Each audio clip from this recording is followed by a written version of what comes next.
ที่ไทย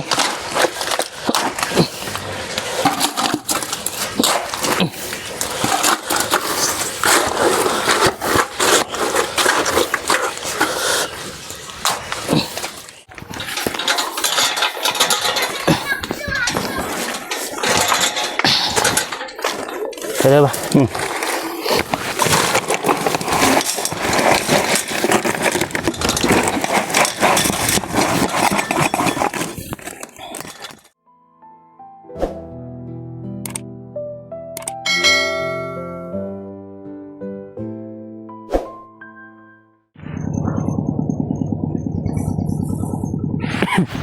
มาตัดภาพมาเนาะทีนี้บ่ฝนก็อยู่ที่บ้านนะฮังเมืองท่าแตงแขวงเสกองเนาะพี่น้องหรือว่าอยู่บ้านน้องก็เลยเนาะมื้อนี้บ่ฝนก็ได้นัดกับสร้างไฟฟ้าเนาะสิเอาไฟมาลงเฮือนน้องก็เลยเนาะพี่น้องเอาคนอื่นหมดกับกาเธอสบายดีและสวัสดีพร้อมพี่น้องเบิดสู่คู่สู่คนเนาะที่เข้ามาเบิ่งมาติดตามสองของบ่ฝนเราแต่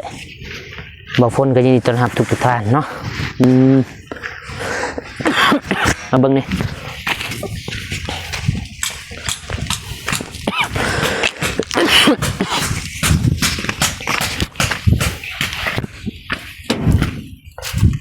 เพราะว่าสิแลนไฟเนาะพี่น้องมื้อนี้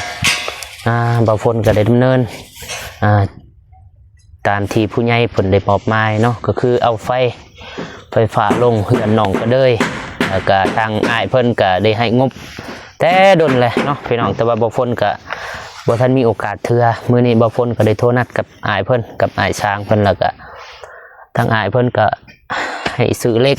หรือว่าเฮ็ดเสานี่แหละ2เสาแล้วก็บ่ฝนก็ไปซื้อเสาเนาะแต่ว่าก็บ่ได้ถ่ายคลิปให้พ่อให้แม่ผู้ใหญ่ใจบุญได้เบิ่งก็ขอโทษขออภัยเนาะเหล็ก2เซนเนาะเหล็กเฮ็ดเสาประมาณนั้นพี่น้องเพราะว่าตั้งแต่เสาพุ่นจนหอดเฮือนน้องก็เลยก็ถือว่าไกลเติบแหละทางสร้างไฟเพิ่นก็ได้ให้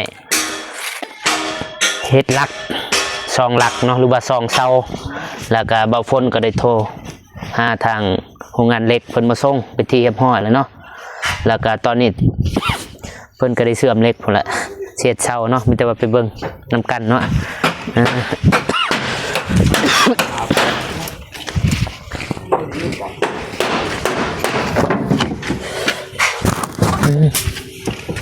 มาทางนี้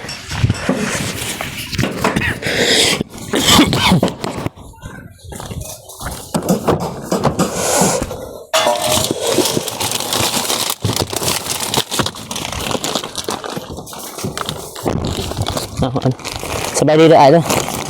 สบายดีไอ้เด้อเอ็มลอยนับนี่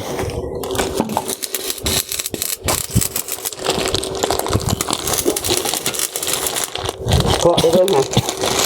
โอเคแล้วป่ะอันนี้คือบ้านน้องก็เลยก็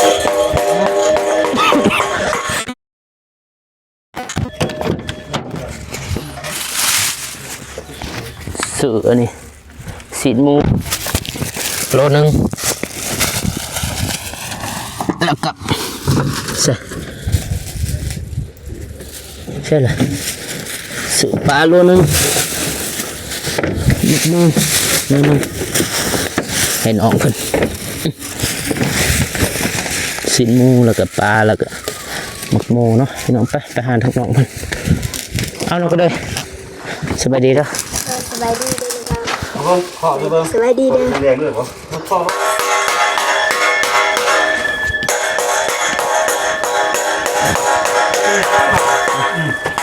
ขอบใจเด้อบ่าวสีหมูปลาแล้วก็หมกโมเอาไปกินเป็ดกินแรงวางไว้นี่ก็ได้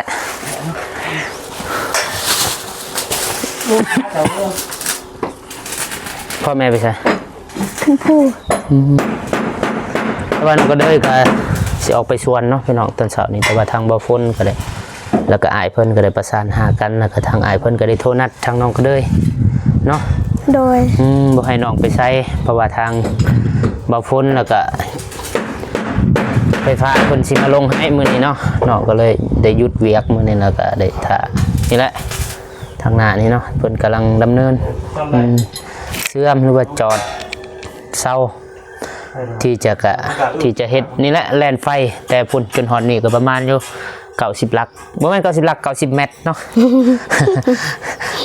ผิดขอโทษขออภัยนะพี่น้องประมาณ80 90เมตรประมาณนี้แหละทางอ้ายเพิ่นก็ได้ให้นี่แหละไปซื้อเสา2เสาแล้วก็มาแลนบ่เป็นหยังที่น้องบ่คล่ำคะเลอะติสำแลนไฟซื้อแต่พุ่นมานี่ มันเป็นยัง เอา นะ ต้นทอแลนนี่เด้อบ่เป็นหยังดอกแต่ว่าฮีตตามฮีตของเบาฝนน่าจะบ่เป็นหยังดอก มันเป็นยัง แล้วก็มานี่ไปเบิ่ง พออันนี้กองซื้อ มามือกล้องมานี่ คือเนาะ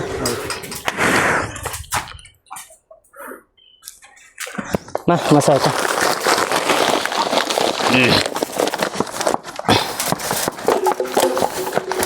ซื้อมาเลยสอบหนึง ปะนี่แหละ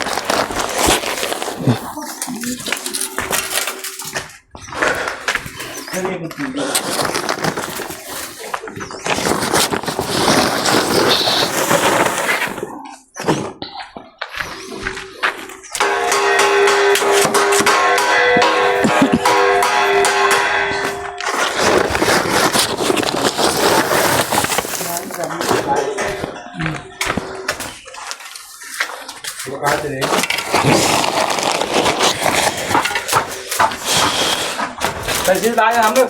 ฮะ ครบอีกกระดาษครบคุณฟังหมดเลย เดี๋ยวใส่ลายๆเลยปะ ใช้ร้านได้อันนี้ใช้วัตถุประกระดาษ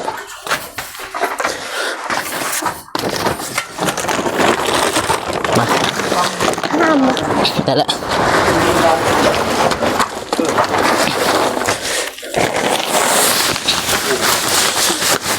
ปูนใส่เบัดเลยปะ โอ้คุณพูด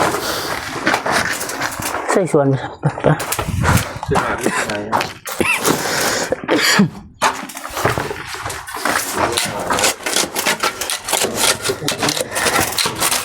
เลือกข้าวไปที่ดูที่หนาวหนาว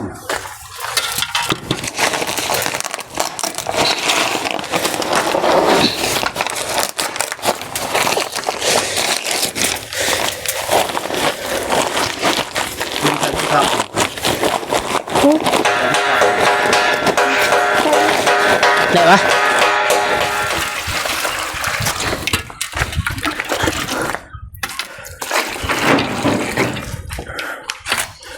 เรียบร้อยป่ะบ้านี่ รอแล้วว่าเพิ่นก็เว้าคืออีกแล้วเพิ่นว่ามีสร้างจอดข่อยจะมาซื้ออยู่นี่เด้มันบ่า ไป เจ้าฮะ เอา เพิ่นว่ามีอันคือว่ามีสร้างจอดเพิ่นเอาเด็กมาเด้ การยุ่งงานแต่มีหรือว่า เอาคือว่ามีตู้เสื่อมมีอยู่ มี ตู้ เสื่อม เสื่อมเข้าตอนเข้าเฮ็ดสร้างเขาตอนเฮ็ดหุงะเฮ็ดหัก กันเด้ก็ดีแต่ว่าจังเฮียนหูเป็นเลยได้บัด ตอนเฮ็ดผมขอมาส่งนะ เฮ็ดนี่ปะมาส่งคือกัน คอยนั่น โอ้เด็กของเจ้ากสีทรงปูด ตอนนั้นผู้นั้นแต่ว่า ผู้ใดอานุ่งแม่นแหละ ตอนเริ่มเฮ็ดได้เอ็น แม่นไอ้นุ่งไอ้ตูน มีน้ำขยี้ไปจังนี้มันไม่กินกัน โอ้เจอ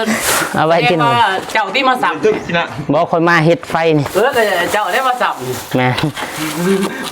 มาสับเฮ็ดไป อีว่า10 ปลายเมตรอีก อะไร เยอะดึงบ่ไกลเหรอ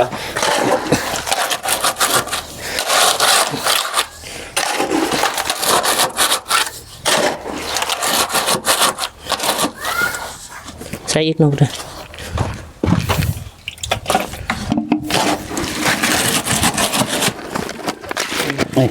ชิบเกินไม่เป็น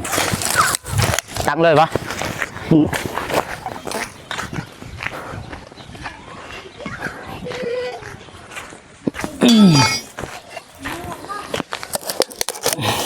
กันพี่น้องบ่ให้น้ำฝน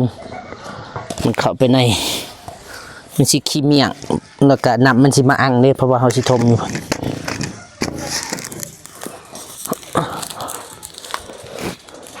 บุฟะเนาะเพิ่นสิใส่อันนั้นบ่ติ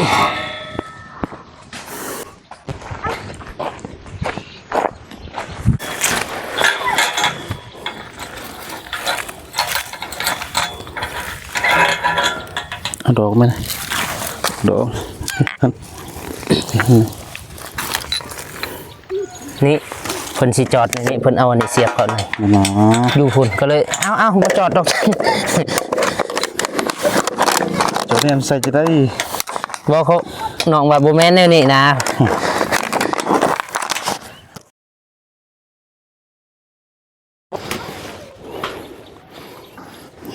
หินฟังบุเดือกใส่ปูนได้ยัง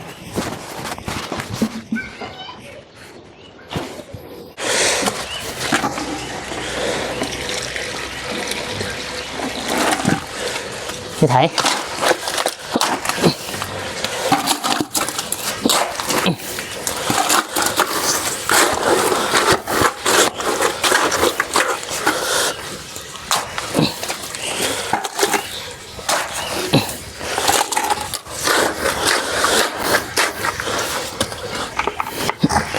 หนักเอามือกล่องหยุดคลิปก่อน โอ้เต้นคู่ ถอกเลยนะ ตอกเลย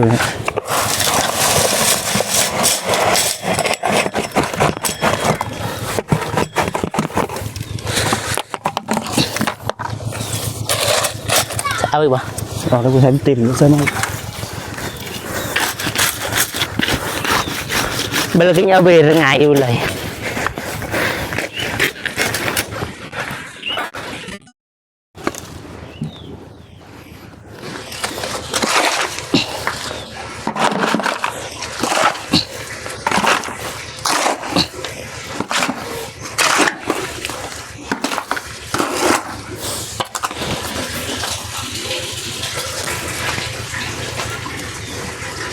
เซโอของยาเนาะ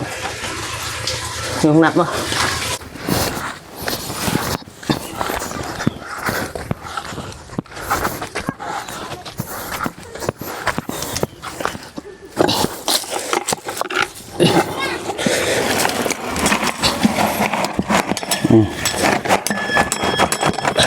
ก็มัน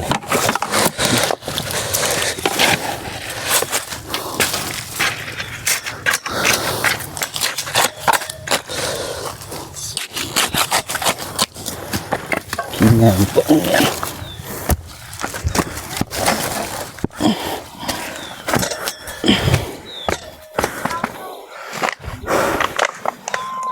ก็ตัวนี้บ้าน สมต่อตัวนั้นอีกมันถึก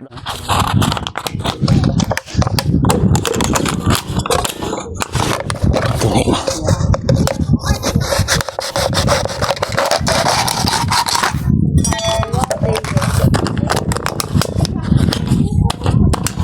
สอนกันด้วยผู้ชม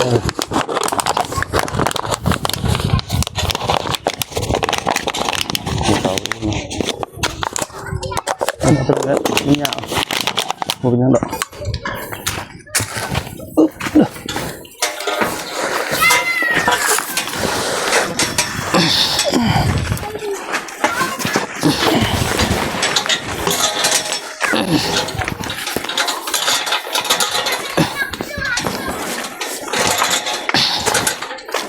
ไปเลยป่ะ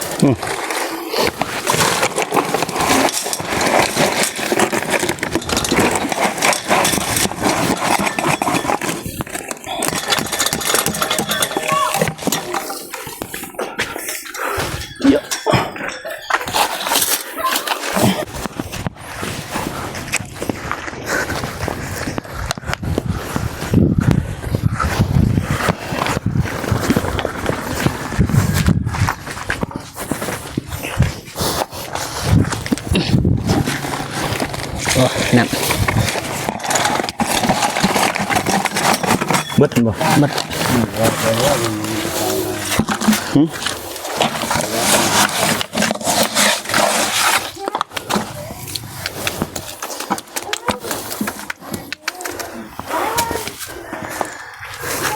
มาหินกระป๋อง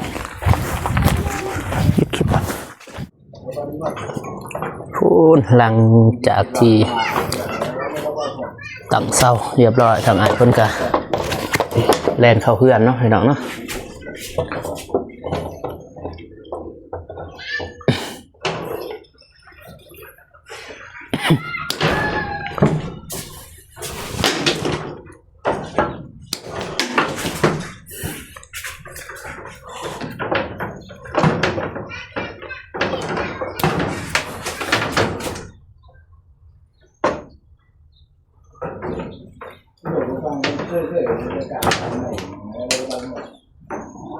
พวกขาดเลย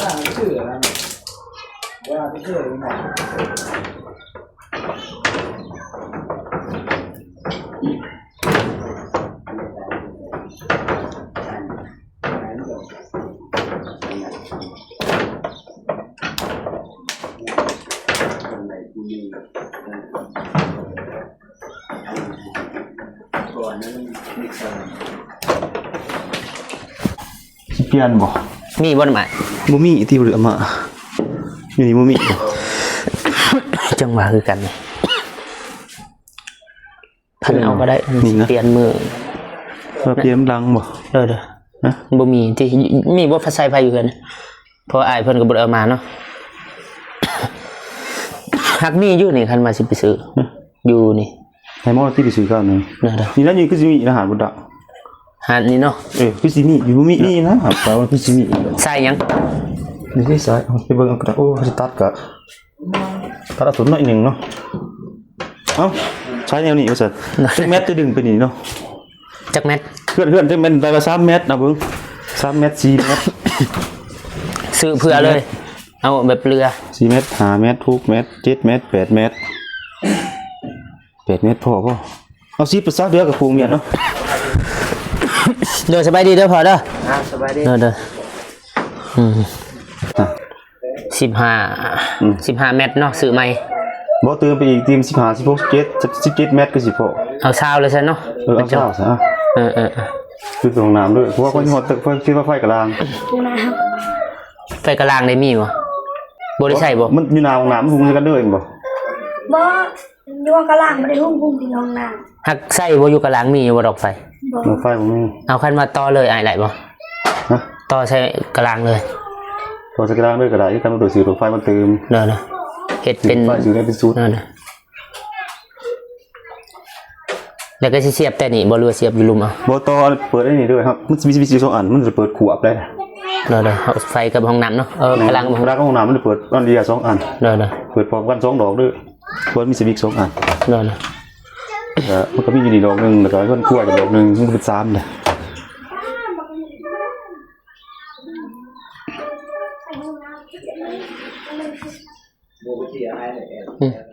เจ๊จ้ะ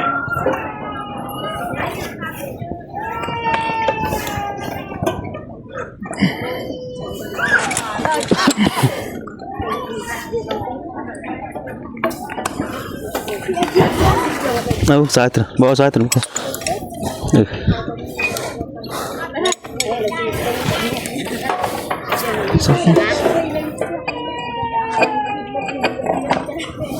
วันที่หมอเนาะตัวเมย์ชอบนึกไหมเมย์เนี่ยวันที่24สักวันไหนแล้วแต่จะแท้ตรงนี้ไปเลยแป๊บมันก็เสร็จมีใครมีแต่ผู้ชายแป๊บไม่เสร็จเฮ้ยกินเอ็นนี่สักต้มตลาด ยึดแฉลงพวกลักไฟนี่ดูเด่นพูดเป็นพี่โจไก่ตอร์วันจีอ่ะมันตอร์วันจี อ้าวโอเคเนาะเพื่อนพี่น้องเรียบร้อยทางอ้ายเพิ่นก็ได้ดำเนินแลนไฟหรือว่าต่อไฟเขาเฮือนเนาะพี่น้องแต่ว่าทางเบาฝนก็ได้ซื้อเสาเล็กเนาะ2เสาแล้วก็ได้เปลี่ยนสายไม้เบิด เปลี่ยนกระดาน เนาะ ใหม่ แม่นเปลี่ยนกระดานไม้แล้วก็เปลี่ยนสายไม้มีแต่ว่ารายละเอียดก็มีแต่ว่าทางให้อ้ายเพิ่นอธิบายตื้มบัดนี้ราคาเนาะเพราะบ่ฝนเองก็บ่ทันฮู้รายละเอียดพอปานใดแล้วก็อยากให้อ้ายอธิบายวิธีนำใส่ไฟให้น้องๆเพิ่นแล้วก็แนะนำนะตัวใดมันดีนะคือตัวอย่างเสียที่ขอกที่คัดนะ เฮาควรเฮ็ดอะไรรักษาอะไรบ่ให้มันเกิดไฟน่ะ ก็ หยับกับ เขาได้นำเติมเนาะการสมสายไฟฟ้านี้เนาะ เด้อ แต่ว่าเขาดึงไฟกลับมาเลยก็สวัสดิ์สมบูรณ์เลยเนาะดึงเป็นของตัวเองเติมไฟเป็นของตัวเองเนาะแต่ว่าสมบูรณ์เป็นไฟท้าบอดเป็นของตัวเองนั่นแหละแต่ว่า อยากให้มีความปลอดภัยถึงตื่นหันเนาะก็อยากให้ใช้เซฟตี้คัทหันเนาะความปลอดภัยให้มันดีขึ้นนะเนาะแต่ว่าอาศัยปัจจุบันนี่ก็ดีอยู่แต่ว่าก็อยากให้มันดีขึ้นเต็มใจต้องใช้เซฟตี้คัทเนาะ ฮะ คือมันนั่นใส่ ได้แล้วได้นึกนะยินบ่พอตามไอ้เป็นเบาถือว่าแนะนำให้ใส่เซฟตี้คัทเนาะ นะมันจะอาศัยปัจจุบันเนี่ยว่าต้องมีเซฟตี้คัทเนาะเพราะว่าตัวป้องกันเกิดอัคคีไฟอยังหันหนาต่างๆไฟช็อตรัดวงจรต่างๆนั้น แล้วก็อันนี้บ่น้องอยากถามตื่มอีกคืออันนี้น้องทางเพื่อนพอเพิ่นก็กำลังนำใส่ไฟเนาะปัจจุบันนี้ที่ว่าไฟเป็นของตัวเองบัดนี้มันมีเอกสารบ่ที่ว่าแบบยังยื่นมาไฟของตัวเองอย่างว่า โอ้เอกสารลูกไฟใหม่เนาะ แม่น เอกสารลูกไฟใหม่สิมีสมุนกัวเนาะเป็นสมุนกัวของตัวเองมีที่สมุนกัว บ่มีพวงเฮ็ด พวกเฮ็ด ปีเลยเฮ็ด2ปีเลย ก็ทันออก บ่ทันออก สมุนกัวมีท่านสมุนกัวบ่มีก็ได้เอาไปอย่างยื่นจากบ้านเนาะไปอย่างยื่นที่อยู่เพราะว่าจะประกอบเอกสารลูกไฟ เด้อ มีแต่สำนักฝากเอกสารนั้น ไปหา เรา อำนา ต้ จ อง ปกครองบ้าน เพราะไปยื่นที่อยู่จากบ้านเนี่ย แม่น ให้บ้านเป็น ยินบ่ เฮ็ดทาง น้องก็เลยเห็นบ่ไปเอาใบยังยืนจากในบ้านหรืออำนาจการปกครองบ้านนั่นแหละเพราะว่าทางครอบครัวพ่อกับบ่ทันมีใบสมโนเด้ แม่นสมุนตัวเด็กมันจะมีก็เพราะไปยื่นที่อยู่เอา ทางเพิ่นสิประกอบข้อมูลนะแล้วก็คืออายเพิ่นเว้านะระมัดระวังการใช้ไฟแล้วก็มีแต่ว่าให้อายไล่อันนี้ก่อน ราคาจะได้เป็นแมตนะได้เพราะน้องก็ ที่จริงได้คุณ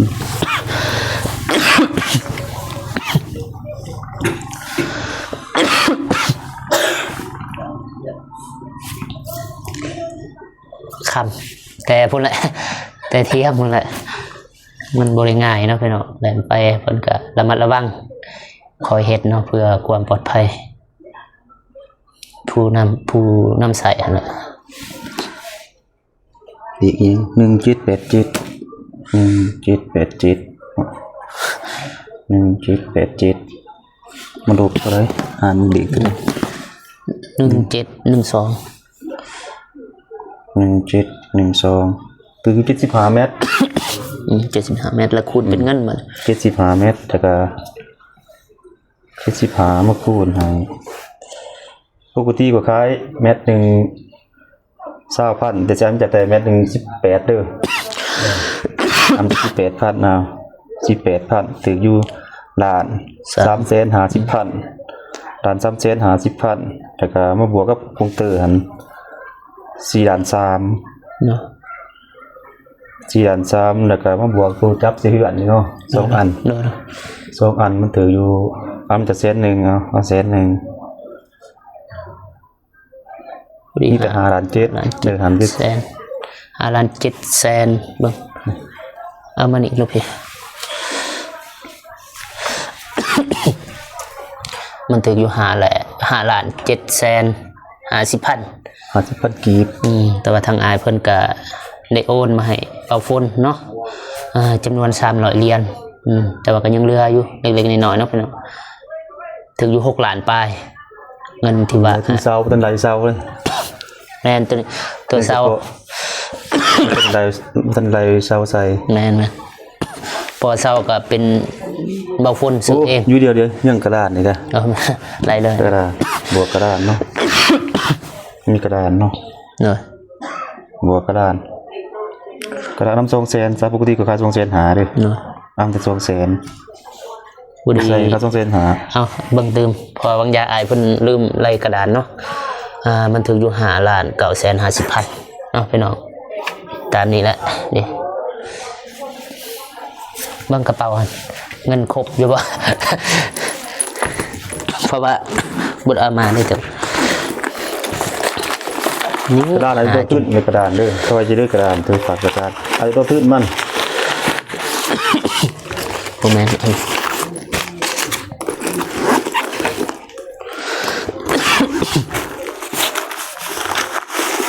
อย่ายุมันยะเลยอยู่นี่ลูกพี่เฮ็ดเอาบาดนี้ ด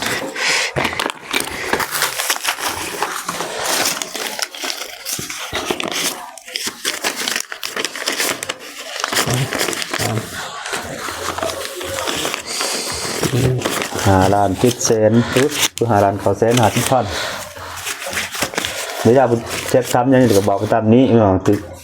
โอ้บ่ทันได้นะบ่ทันได้เสาไฟเลยนี่เสาเราไปซื้อเพิ่นเอาเงินเราไปซื้อแต่พอพวงของข่อยเด้ตอนนั้นไปซื้ออีกเพิ่นสิตกอยู่ประมาณ6ล้านปลาย สื่อเศร้าสื่อสายไฟ ฮัลโหล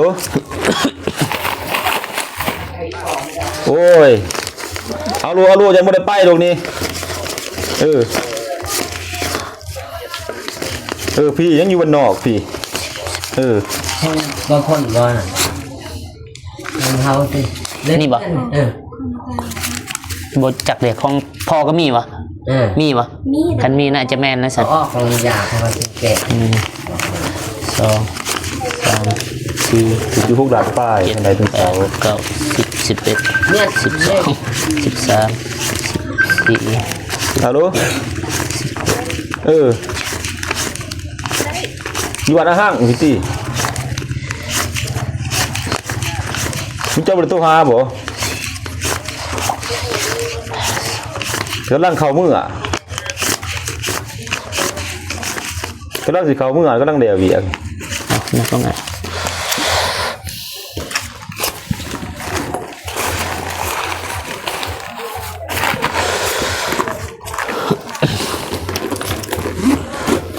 2 3 4 5 6 7 8 9 10 11 12 13 14 15 16 17 19 20ล้านหนึ่งเนาะ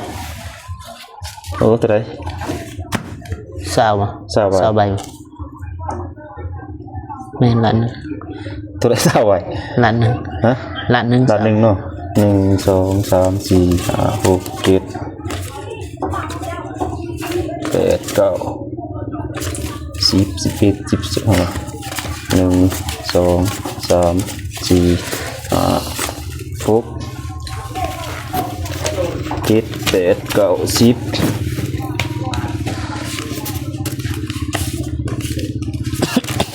ด้านหนึ่ง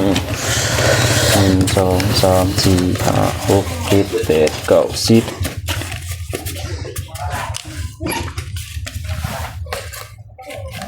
สองด้าน1 2 3 4ใช่ เพราะว่านับมันถึกแล้ว 1 2 3 4 5 6 7 8 9 โอเคเนาะเพราะว่าบางคนมีเงินสดมีบ่พอแล้วก็ทางบางคนก็โอนให้อายเพิ่นครึ่งหนึงเนาะเอาน้องก็เดินให้อายเพิ่นเลย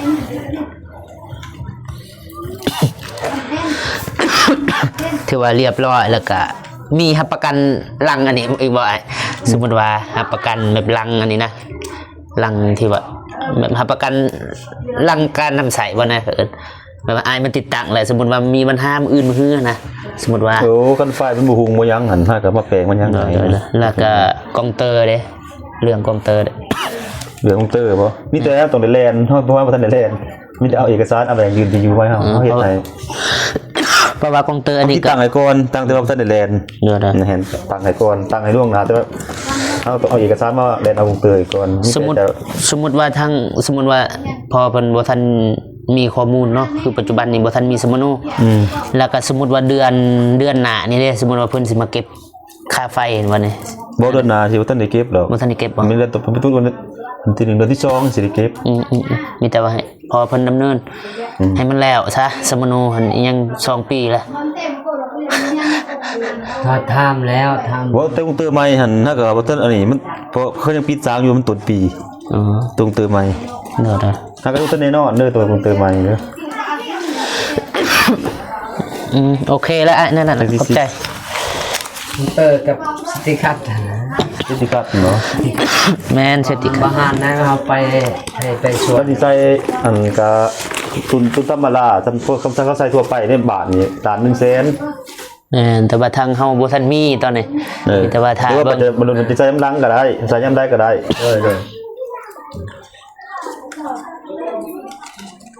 นั่นละอ้ายขอบใจญาติอ้ายค่ะอยากเห็นโทรนำอยู่ ก็สู้สิ มีแต่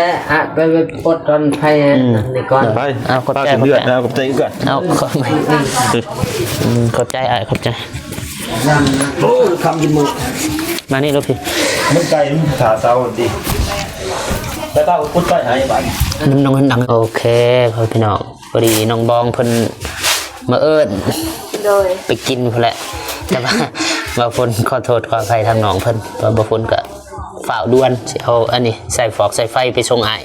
เพิ่นเครื่องอ้ายเพิ่นน่ะ ไปส่งอายนี่บ่ แม่นเราคิดรู้จักแต่ว่าใส่ฟอกใส่ไฟเอาไปอย่าหันเด้ออ้ายเด้อใส่ไฟ ป้ายก็บ้านรถเลย เด้อไปส่งทางพุ่นละอยู่เฮือนอ้ายเพิ่นอยู่ท่าแตงพุ่นละ โดย มาจะใส่มื้อนี่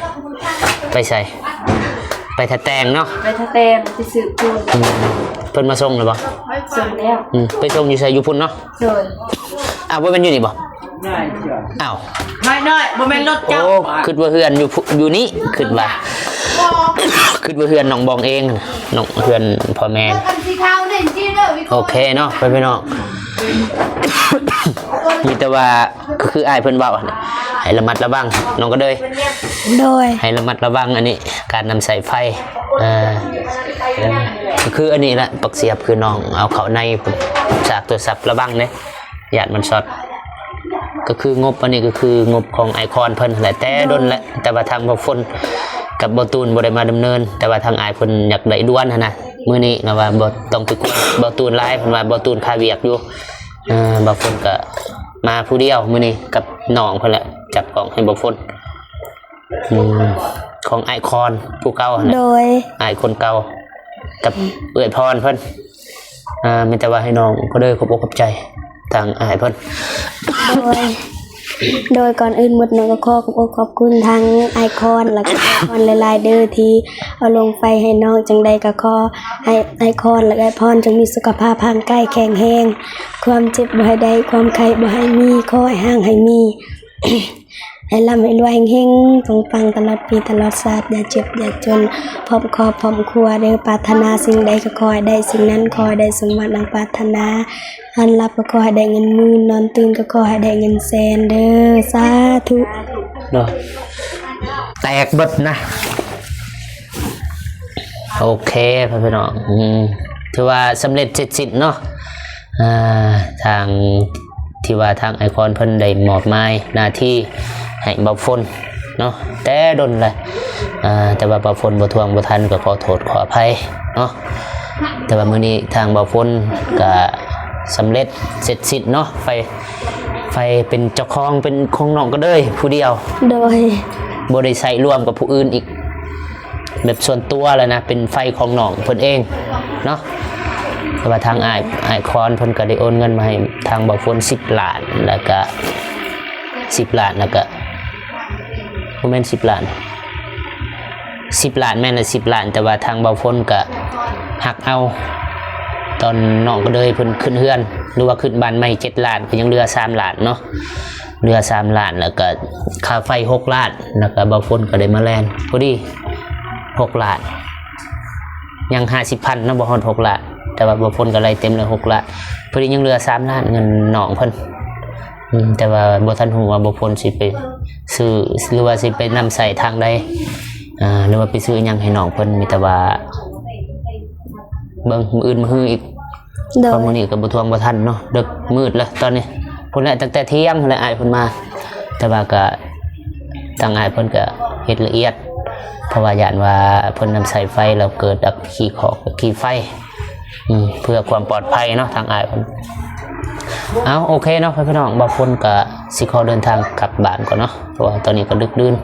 ก่อนอื่นหมดบ่าวฝนขอบอกใจผู้ใหญ่ใจบุญทุกท่านที่เข้ามาเบิ่งมาติดตามรับชมสอนของบ่าวฝนแต่ต้นจนจบเนาะ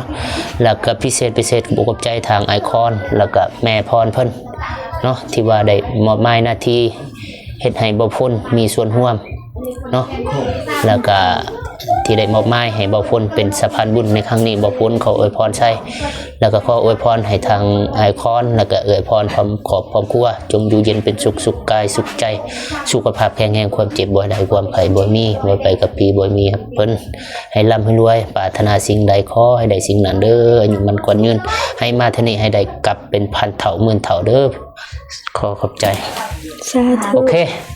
บ่าวฝนแล้วก็น้องๆก็สิแยกย้ายแล้วบัดนี้มีแต่ว่าพอๆกันคลิปหน้าสำหรับคลิปนี้บ่าวฝนขอกล่าวคำว่าสบายดีเด้อ สบายดีเด้อ